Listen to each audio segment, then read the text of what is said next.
आजको यस भिडियोमा हामी ब्रिक वालको बारेमा र ब्रिक मोटारको बारेमा पनि जानकारी दिन गइरहेछौँ। भिडियोलाई अन्त्यसम्म हेर्नुहोला। ब्रिक वाल कसरी लगाउने, ब्रिकको मोटार कसरी बनाउने, तयार पार्ने भन्ने विषयमा हामी हजुरलाई सम्पूर्ण जानकारी यस भिडियोमा दिन गइरहेछौँ।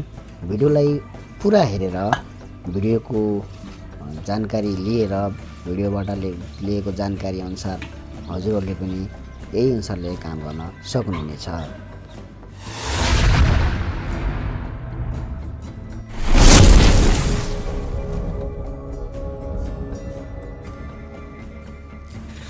Hello everyone, welcome back to एआरवे कन्स्ट्रक्सन साइट। आज हामी कन्स्ट्रक्सन साइटमा ब्रिक वालको काम गर्दैछौँ। यहाँ देख्न सक्नुहुन्छ। ब्रिकको काम गर्नुभन्दा पहिला हामी चाहिँ ब्रिक वालको बारेमा जान्नु जरुरी छ। ब्रिक वाल भनेको के हो भन्ने कुरा गर्दा सामान्यतया ब्रिकलाई मसलाको सहायताबाट एक आपसमा बाँधेर अथवा जडान गरेर बनाएको संरचनालाई ब्रिक वाल भनिन्छ। यसमा ब्रिक र मोटार भनेपछि मसलाको प्रयोगद्वारा निर्माण गरिन्छ। ब्रिक वाललाई बलियो र मजबुत बनाउनको लागि विभिन्न साइजमा कटिङ गरिएका साना टुक्राहरू पनि प्रयोग गरिन्छ। यहाँ देख्न सक्नुहुन्छ। म तपाईहरुलाई त्यसको विषयमा पनि जानकारी गराउँदै छु। वाल लगाउँदा अथवा ब्रिकको ब्यान्डिङमा फर्स्ट कोर्समा आउने ग्यापहरुमाथि सेकेन्ड कोर्सको कभर हुने गर्दछ। कभर हुने गरी निर्माण गरिन्छ। सामान्यतया ब्रिकको वालको मोटाइ 4 इन्ची, 9 इन्ची, 14 इन्ची र 18 इन्चीसम्मको हुन्छ। भने प्रायः जसो हामीले ब्रिक वाल चाहिँ अत्याधिक मात्रामा प्रयोग गरिन्छ जुन वाल हो 9 इन्चीको। यहाँ देख्न सक्नुहुन्छ 9 इन्चीको हामीले यहाँ प्रयोग पनि 9 इन्चीको वाल प्रयोग गरिरहेका छौँ।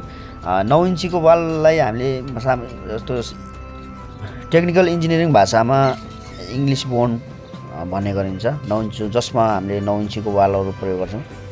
इङ्ग्लिस बोन्ड भने कस्तो त 9 इन्चीको वाललाई कसरी चाहिँ व्याख्या गर्न सकिन्छ भने चाहिँ एउटा कोर्समा हेडर भनेपछि एक लाइन चाहिँ ठाडो, एक लाइन चाहिँ तेसो, एक लाइन हेडर, एक लाइन चाहिँ स्ट्रेचर एउटा कोर्समा हेडर र अर्को कोर्समा स्ट्रेचर राखी तयार गरिने बोन्डलाई चाहिँ इङ्ग्लिस बोन्ड भनिन्छ अथवा 9 इन्चीको वाल भनिन्छ। यो सबैभन्दा धेरै प्रयोगमा आउने र सबैभन्दा बलियो स्ट्रक्चर भएको बोन्ड हो। यो वालको मोटाइ चाहिँ 9 इन्चीकै हुन्छ, त्योभन्दा बढी हुँदैन। घरमा आउँदा अत्याधिक प्रयोग गरिने वाल पनि यो 9 इन्चीको। त्यसैले हामीले चाहिँ जहिले पनि बिल्डिङहरुमा आउँदा अथवा घरहरू तयार गर्दा राउन्डिङको जुन बाहिरी फेसको वाल हुन्छ त्यो वाल चाहिँ हामीले 9 इन्चीकै लगाउनु पर्ने हुन्छ। जसले गर्दा मोइस्चरहरू, ओसेपहरू आउनबाट एकदम चाहिँ सम्भावना हुँदैन। सकभर त आउँदैन, किनभने अब जुन प्लास्टर हामीले चाहिँ पुरानो अब जस्तो ग्यापहरू भएको ठाउँमा चाहिँ चपेर बसेको ठाउँमा प्लास्टर गर्न पाएनौँ, त्यो कन्डिसनमा केही समय चाहिँ पैसा आउने सम्भावना हुन्छ। तर 9 इन्चीको वाल लगायो भने चाहिँ त्यो पनि बन्द भइहाल्छ। किनभने यो प्रायः जसो हामीले साइडको बाउन्ड्री साइडको वाल चाहिँ भनौँ न छेउको वाल बुझ्ने भाषामा भन्दाखेरि छेउको बाहिरी वाल चाहिँ जहिले पनि हामीले 9 इन्चीको प्रयोग गर्नुपर्दछ। एउटा मजबुतीको हिसाबले पनि एकदम राम्रो र बिल्डिङलाई चाहिँ मोइस्चरबाट बचाउनको लागि हावा पानी चिसो हुन्छ नि, घाम पानी त अब त्यसै पनि सेकिहाल्यो भनेपछि चिसो ओसेपबाट बचाउनको लागि एकदम बेस्ट चाहिँ 9 इन्चीको वाल हो। हाम्रो धेरै अधिकांश प्रयोग हुने भनेको बिल्डिङ भवनहरूमा बिल्डिङहरूमा अधिकांश प्रयोग हुनेमा आउने भनेको यो 9 इन्चीको वाल हो, जुन वाल इन्जिनियरिङ भाषामा इङ्ग्लिस बोन्ड भन्ने गरिन्छ।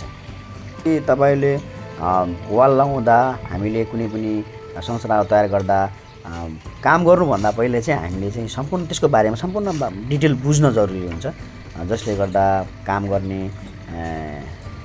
पनि सजिलो, सहज र काम गराउने मान्छेलाई पनि सहज हुन जान्छ। भिडियोलाई अन्तिमसम्म हेर्दै गर्नुहोला र अन्तिमसम्म हेरेर पुरा डिटेलमा यसको बारेमा बुझ्नुहोला। यहाँ त्यसपछि मैले यसमा सेप्टेम्बर पनि हुँदैछ।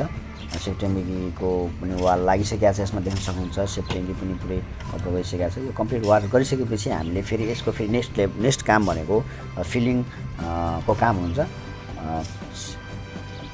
माटो फिलिङको काम गर्छौँ। त्यसपछि मात्रै हामीले डिपिसी को काम हुन्छ। ड्याम्प प्रुफिङ कोर्स भन्छ जसलाई इन्जिनियरिङ भाषामा। यसको बारेमा पनि डिटेल आउँछ र फिलिङ कसरी गर्ने र फिलिङ गर्दा के कुरामा ध्यान दिने भन्ने कुराहरू पनि म नेक्स्ट भिडियोमा म तपाईँलाई जानकारी दिनेछु। सम्पूर्ण भिडियोहरू तपाईँहरूलाई हाम्रो च्यानलमा गएर भिजिट गरेर सम्पूर्ण भिडियोहरू हेर्न सक्नुहुनेछ र जुनसुकै भिडियो पनि हजुरलाई काम लाग्ने भिडियोहरू छ हाम्रो च्यानलमा निर्माण सम्पूर्ण भिडियोहरू सम्पूर्ण डिटेलसहित हामीले राखिदिइसकेका छौँ। हजुरलाई इच्छा लाग्छ भने गएर बुझ्न सक्नुहुन्छ र राम्रो लाग्यो भने कमेन्ट गर्नुहोला। केही कुरा सल्लाह सुझाव लिनु छ भने अनि र के छ त सुझाव दिनलाई कमेन्ट गर्नुहोला भने अब केही कुरा सल्लाह लिनु छ भने पनि कमेन्ट गर्नुहोला र च्यानललाई चाहिँ सब्सक्राइब गरिदिनु होला, किनभने हामीले यो निर्माण सम्बन्धी सम्पूर्ण डिटेलहरू तपाईँहरूलाई चाहिँ अपडेट गराइराख्छौँ, जसले गर्दा तपाईँले हेर्न सक्नुहुनेछ। हाम्रो च्यानललाई सब्सक्राइब गरी च्यानलमा रहेको बेल आइकनलाई क्लिक गर्न चाहिँ नभुल्नुहोला। त्यसैले गर्दा हामीले जहिले पनि तपाईँहरूलाई चाहिँ यो सम्पूर्ण डिटेलहरू भिडियोहरू गर्न सक्छौँ। यहाँ देख्न सक्नुहुन्छ मसला मोटारको चाहिँ कति इन्चीमा प्रयोग गर्ने भन्ने कुराहरू पनि यहाँ देख्न सक्नुहुन्छ। मोटार जहिले पनि गर्दाखेरि 1 इन्चीसम्मको मोटार प्रयोग गर्नुपर्छ। यहाँ देख्न सक्नुहुन्छ अहिले चाहिँ यो भनेको हेडर लागिरहेछ। यसरी लामो मुखी राखेकोलाई हेडर भन्छ भने योभन्दा फेरि यस्तो तिर्सोमुखी जुन यो ठाडोमुखी राखेको अब कसरी बुझ्नुहुन्छ होइन, यसरी राखेको चाहिँ हेडर भन्छ यसलाई चाहिँ होइन। अर्कोतिर फेरि लम्बाइमुखी राखेको चाहिँ स्टेचर भन्छ जुन इङ्ग्लिस भाषामा। अहिले चाहिँ हेडरमा वाल लागिरहेको छ। देख्न सक्नुहुन्छ यहाँ हेडर र स्ट्रेचरको बारेमा मैले तपाईँलाई अगाडि भनिसकेँ र हेडर र स्ट्रेचर पनि तपाईँले जान्न जरुरी छ, किनभने बुझेर मात्रै भएन। यो भनेको हेडर, यसलाई चाहिँ हेडर भन्छ। अनि यो तल्लो लेयर छ जुन देख्नुहुन्छ यो चाहिँ स्ट्रेचर। यो बोन ब्रिक वाल लगाउँदा जान्न जरुरी हुन्छ कि हजुरले घर निर्माण गर्दा केही कुराहरू जान्नुभयो र बुझ्नुभयो भने के हुन्छ भन्दाखेरि काम गर्ने मान्छेले कसरी गरेछ भन्ने कुराहरू तपाईँलाई थाहा हुन भयो भने सजिलो हुन्छ। किनभने काम गर्ने मान्छेले ठगेर काम गरेछ कि अथवा हुन्छ नि झुक्काएर काम गरेछ कि अरू बेन्डिङहरू राम्रोसँग ग्यापहरू राम्रोसँग भरेछ कि छैन, अनि जोइन्टहरू राम्रोसँग पर्याप्त मात्रामा छ कि छैन भन्ने कुराहरू चाहिँ त्यो जान्न जरुरी छ।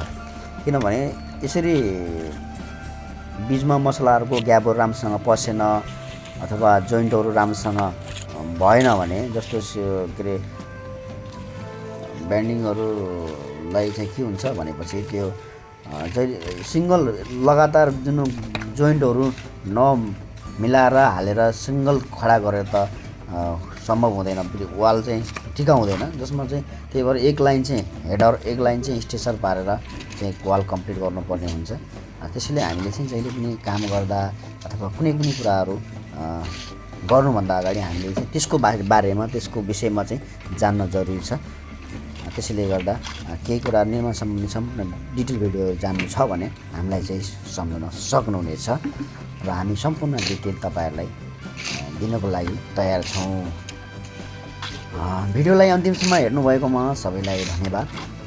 र फेरि पनि हाम्रो च्यानललाई सब्सक्राइब गर्नुभएको छैन भने च्यानललाई सब्सक्राइब गर्न नभुल्नुहोला र सँगै रहेको बेल आइकनलाई पनि क्लिक गर्नुहोला र हामी तपाईँलाई कन्स्ट्रक्सन सम्बन्धी सम्पूर्ण डिटेल जानकारीसहित भिडियोहरू अपडेट गराउने नै छौँ।